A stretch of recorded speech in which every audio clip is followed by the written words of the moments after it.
Morning everyone, Chris CPT. Today's video is only going to be a quick one. It's a little update in the shop and just show you what we've got on the dyno today, or part of it anyway. Got engines out of Russell's car. It's getting a 408 cube stroker put into that, so when the block gets machined, I'm about to pull the engine down today, the block gets machined, I'll show through the engine build and getting that back in the car and getting that tuned. Should be a pretty tough little street combo. Paul's ute's back, the fuel pump took a dump, so I got to put a fuel pump in that. Got my father-in-law's HQ in for a check over and an overflow bottle. VN's still lingering around. Sean's car's getting a full rewire. I really got to get onto that thing and make it happen. We've just been so busy with other things, but full Haltech rewire. I'll show you befores and afters with that thing. But this morning we got a Bowden's VF Maloo on the dyno. Really nice car. It's just got a we put a set of new rotors on it and pads, just a few things like that. Yeah, it's stock motor, stock heads. So it's got an OTR on it and a camshaft. It's not an oversized camshaft, just nice for the street.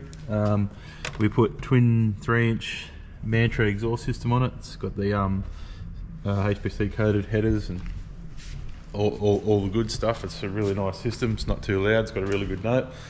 And now I'm just going to do a custom tune on it. And that's something I want to touch on.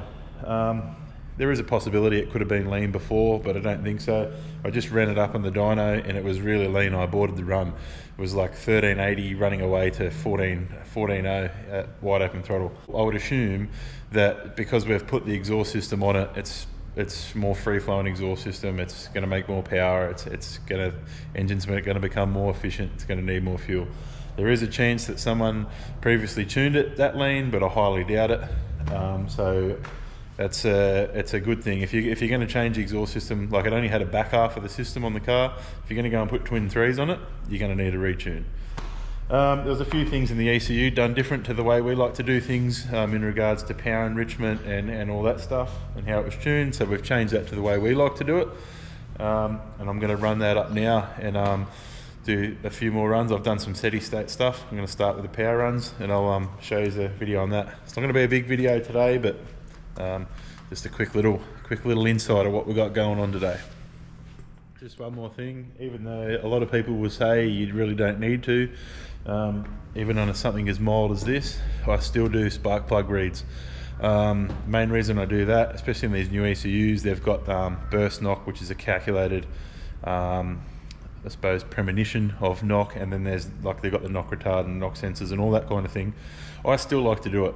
I still want to see where my cylinder pressures are in relative to where I've got the tune. Different camshafts, different cylinder pressures. I still want to witness with my own eyes where the cylinder pressure is. So I'll be doing a run and reading a spark plug on that. A lot of people call me mad, but that's the way I want to do it. I'd rather be over the top than the other way.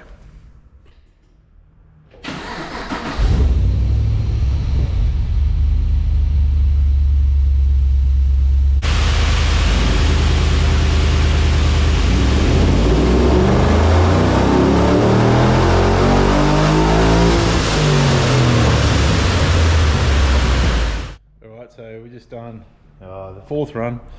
Took me a couple of runs just to change the power enrichment and the fueling and the target air fuel that I wanted to chase with this specific car. You can see here on the dyno that the blue line was the air fuel in the original run. You see I've aborted it there.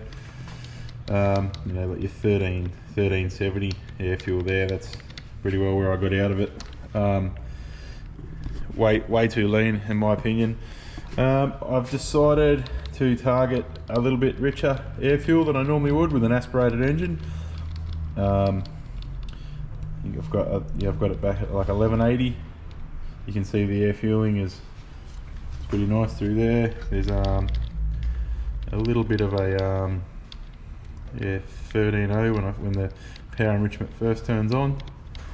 So I'll work through that. I know what's doing that, so I'll sort that out. So get rid of that tiny little lean bit in there, and it's making. What did we make this in?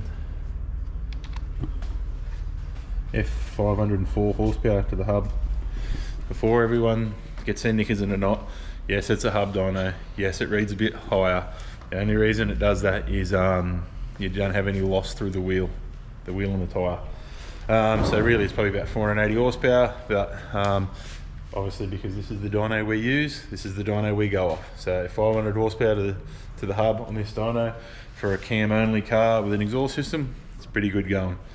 So now I'll just check the plug read and make sure that I'm happy with where that is, and I'll pull it off. I'll probably do one more run just to get that little transition in the power enrichment out, and do it, just make sure it's right on the road, which I always do because sometimes things can change from the dyno to the road, and then give it back to Ryan and Nina so they can enjoy it. Pretty good result, I'd think. I probably should have got some pictures and videos before when this was on the hoist, but I didn't because I was just so busy. You can see the system there, it's all coated. Very nice. They fit very well.